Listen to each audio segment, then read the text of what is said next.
বর্ষা দিনে এমন পোশাক পরুন ধোয়ার পর যা সহজেই শুকিয়ে যায়। জর্জেট, সুতি, ঘের বেশি না এমন টপস বা শার্ট পরতে পারেন।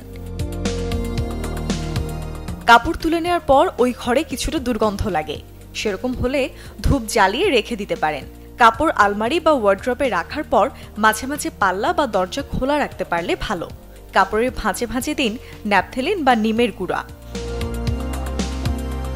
কাপড় নেড়ে ফ্যান ছেড়ে দিন, জানালাগুলো খুলে দিন। যে ঘরে ঘুমাবেন সেখানে কাপড় না শুকানোই ভালো, তাতে অতিরিক্ত আর্দ্রতায় ঘুমের ব্যাঘাত ঘটতে পারে। তাছাড়া ভেজা কাপড়ের আর্দ্রতা থেকে হতে পারে সর্দি কাশিও। তবে যে ঘরে কাপড় শুকাবেন সেখানে যদি আপনি বাটিতে খানিকটা লবণ নিয়ে রেখে দেন, তাহলে সেই লবণটুকু আর্দ্রতা শুষে নেবে, ফলে সহজে কাপড় শুকিয়ে যায়। ঘরের এমন জায়গায় কাপড় শুকানোর জন্য বেছে নিন যেখানে মানুষের চলাচল কম। গেস্টরুম খালি থাকলে সেটিকেই সাময়িকভাবে বানিয়ে নিতে পারেন কাপড় শুকানোর ঘর। কাপড় দীর্ঘ সময় ভেজা থাকলে এর ওপর ফাঙ্গাস জমে। ওদিকে বৃষ্টিতে ভেজা কাপড় ধুয়ে শুকাতে না পারলে তিলা পড়ার ঝুঁকিও থাকে।